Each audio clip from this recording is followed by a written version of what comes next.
Hello everyone, কি অবস্থা সবার? কেমন আছেন? আশা করি সবাই ভালো আছেন। আলহামদুলিল্লাহ আমি অনেক ভালো আছি। আজকে আমি রান্না করব বগুড়ার বিখ্যাত আলু ঘাটি। চলুন বেশি কথা না বলে রান্না শুরু করা যাক। ফার্স্টে আমাকে আলু সিদ্ধ করতে হবে, দেন আলুগুলো ভালোভাবে ম্যাশ করে নিতে হবে যাতে কোনোভাবে আলুগুলো গুটি গুটি ভাব না থাকে। আলুগুলো যখন ভালোভাবে ম্যাশ হয়ে যাবে তখন আমি অল্প অল্প পানি দিয়ে একটা ব্যাটার তৈরি করে নেব। একবারে বেশি পানি দেওয়া যাবে না। আর ব্যাটারটা আমার এখানে মিক্স করা শেষ। আমি আবার অল্প পানিতে আবার ভালোভাবে মিক্স করে নিচ্ছিলাম। এদিকে আমি কাজ করতেছি আর আমার মিনি আমাকে ডিস্টার্ব করতেছে। ওর কথা হচ্ছে কাজ করা যাবে না। এদিকে বলতে বলতে কিন্তু আমার আলুর ব্যাটারটা তৈরি হয়ে গেছে। আলুর ব্যাটারটা অবশ্যই ঘন থাকতে হবে, পাতলা করা যাবে না। এখন আমি চুলাতে তেল গরম করতে দিয়ে দেবো। তেলটা যখন হালকা গরম হয়ে যাবে এর মধ্যে পেঁয়াজ কুচি দিয়ে দেবো। পেঁয়াজ কুচি দিয়ে ভালোভাবে ভেজে নেব। পেঁয়াজটা যখন হালকা ভেজে হয়ে যাবে এখানে আমি কাঁচামরিচ বাটা, দেন আদা রসুন বাটা দিয়ে ভালোভাবে ভেজে নেব। এখানে আমি একটা বাটিতে সব মশলা নিয়ে রাখছিলাম। এখানে পানি দিয়ে ভালোভাবে মিক্স করে মশলাটা এখানে দিয়ে দেবো।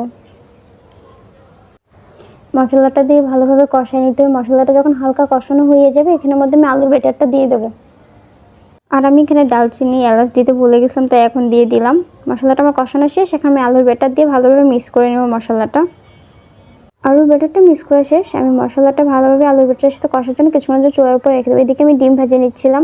এখানে পেঁয়াজ কাঁচামরিচ ছাড়া কিন্তু ডিম ভাজতে হবে, যেহেতু এটা আমি আলুর ডালে দেবো। আপনারা চাইলে আলুর ডালটা অনেকভাবে রান্না করতে পারেন। মাছ দিয়েও রান্না করা যায়, গোস্ত দিয়েও রান্না করা যায়। বাট আমার রোজার মাসে মাছ গোস্ত খেতে খেতে আমি বিরক্ত হয়ে গেছি, এর জন্য আমি ডিম দিয়ে রান্না করতেছি। ডিম ভাজতে ভাজতে আমি দেখতেছিলাম আলুর ডালটাকে লাগিয়ে গেছে, এখানে কিছুক্ষণ পর আমি লাগিয়ে দিচ্ছিলাম। বলতে বলতে আমার ডিম ভাজা শেষ। আলুর ডালটা যখন একটু কষানো হয়ে যাবে দেন এর মধ্যে আমি হওয়ার পানি দিয়ে দেবো। যে পানি দিয়ে দিচ্ছিলাম, পরিমাণ মতো পানি দিবেন, পানি বেশি দেওয়া যাবে না। ডালটা যাতে ঘন থাকে, পাতলা না হয়। আমি হওয়ার পানি দিয়ে দিচ্ছি। এখন আমি কিছুক্ষণের জন্য চুলার উপরে রেখে দেবো বলক আসা পর্যন্ত। আর এদিকে আমার ডিম ভাজা শেষ। আমি ডিমটা কেটে নিচ্ছিলাম পিস পিস করে।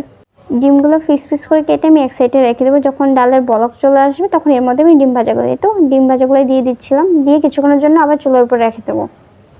এতেও বলতে বলতে আমার রান্না শেষ।